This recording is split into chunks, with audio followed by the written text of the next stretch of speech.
እዚህ ጋር ስለማተባችን መልስ መልሱልን። እኛ የምንጨነቀው ስለማተባችን ስለ እምነታችን ነው ብለን ስንጠይቅ እነሱ ጭራሽ ሩቲ ጭራሽ ዛሬ ደግሞ ልጇን እዛ እግሩ ስር ተደፍታ ይቅርታ ልትጠይቀው ምን ባደረግሽ ነው ተበዳዩ አንቺ? ኧረ እኔ አሁን ስልክሽ ሽጪ ከዚህ ሚዲያ ልጠፋ ነው። ኧረ እባካችሁ ፈለግ አልኩኝ ግን ከጠፋባችሁ ማለት ነው። በጣም ያስጠላኝ እንዴ ለአንቺ ምን ባደረግሽ ነው ይቅርታ የምትጠይቅ? በዛም ደግሞ ይሄን ህፃን ልጅ ለዘሽ እንደዚህ ልጁን እግሩ ስር ወድቀሽ ኧረ ሩቲ እየተይ እባክሽን። ኧረ የሚመስል ድራማ ስሩ። ምን ባረክሽ ነው አንቺ ይቅርታ የምትጠይቁ? ምን አጠፋሽ? የትኛውን ጥፋትሽን አጥፍተሽ ነው ህፃን ልጅ ይሄን ዱዳ ልጅ ይዘሽ ይቅርታ የምትጠይቁ? ይሄን ማለት እሱ አይደል እንዴ አንቺ ላይ መገጠው? እሱ አይደል እንዴ ትዳሩን ትተው ወጣው? አንቺ ምን አድርገሽ ነው በተደጋጋሚ ይቅርታ ጠየቀች? አንድ ቀን እንኳን አብርሃም ይቅርታ ጠይቀዋል የሚባል ነገር የለም እኮ። አንቺ ነሽ ሁሌ ይቅርታ የምትጠይቁ። ምን አድርገሽ ነው? በዛ ላይ ደግሞ በዚህ ሰዓት ስምሽን ማጽዳት ባለብሽ ሰዓት ለምንድን ነው አብርሃምን ይቅርታ የምትጠይቁ?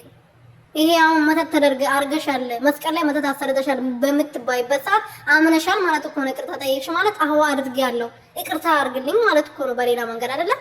ይሄ ሸፋፍነሽ ማለፍ ነው ብሏል እሱ ራሱ። እውነት ነው። ዛሬ ትክክል ነው ያወራገ ነው። ሰላም ቤተሰቦች እንዴት ናችሁልኝ? እኔ በጣም ደህና ነኝ፣ እግዚአብሔር ይመስገን። በያላችሁበት ሰላማችሁ በዘት ትርፍርፍ ይበልልኝ። ለዚህ ቻናል አዲስ የሆናችሁ ሰብስክራይብ፣ ሼር፣ ላይክ ያደረጋችሁ ቤተሰብ እንድትሆኑ በትህትና እየጠየቅኩኝ የዛሬ ድራማ ደግሞ ይለያል። እንግዲህ ሩትዬ ይቅርታ ጠይቃለች አብርሃምን። ይቅርታ የጠየቀችው ደግሞ በዚህ ሰዓት ስሟን ማጽዳት ባለባት ሰዓት ለልጃችን ስንል አብረን እንኖር፣ በፍቅር እንኖር። እስከዛሬ ሁለታችንም ብዙ ተበዳድለናል፣ ግን ይበቃናል፣ አብረን እንኖር ብላለች እና አብርሃምን ይቅርታ ጠይቋለች። ጭራሽ እግሩ ስር ተደፍታ ልጁን ይዛ ማለት ነውና በጣም ነው የተናደድኩት። የምሬ ነው። ዛሬ ሩትን ለምን ተናገረሻት እንዳትሉኝ፣ እንወዳታለን፣ ስታጠፋ አጥፍተሻል ማለት አለብን ሁላችሁም ማለት ነው። የምሬ ነው። ብዙ ጊዜ ለምን ትናገራለች ትሉኛላችሁ። መናገር አለብን። የምንወዳት ከሆነ አንዴ እኮ አሁን አንዳችሁ እህትሽ ካጠፋች ጥፋተኛ ነሽ ተመለሽ እህቴ ማለትሽ አይቀርም። ገባ ማለት አይቀርም። ስለዚህ እውነት የምትወዳት ከሆነ ጥፋተኛ ነሽ፣ ይሄ ትክክል አይደለም ባሏት። ዛሬ ትክክል አይደለችም። በዚህ ሰዓት ስሟን ማጽዳት ባለችበት ሰዓት ጭራሽ ይቅርታ ጠይቃለች። ይቅርታ ጠይቀችው ማለት ወደ እሱን አሳመነች። በቃ እኔ ነኝ ጥፋተኛ ብላ አሳመነች ማለት ነው።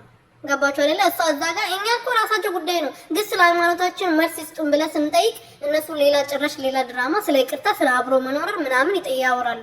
እዚህ ጋር ስለ ማተባችን ነው መልስ ስጡን የተባለው አይደለ? ማተባችን ላይ ማተብ ላይ መተት አይደረግም፣ ለዚህ ስራችሁ መልስ ስጡን ያለው አለ።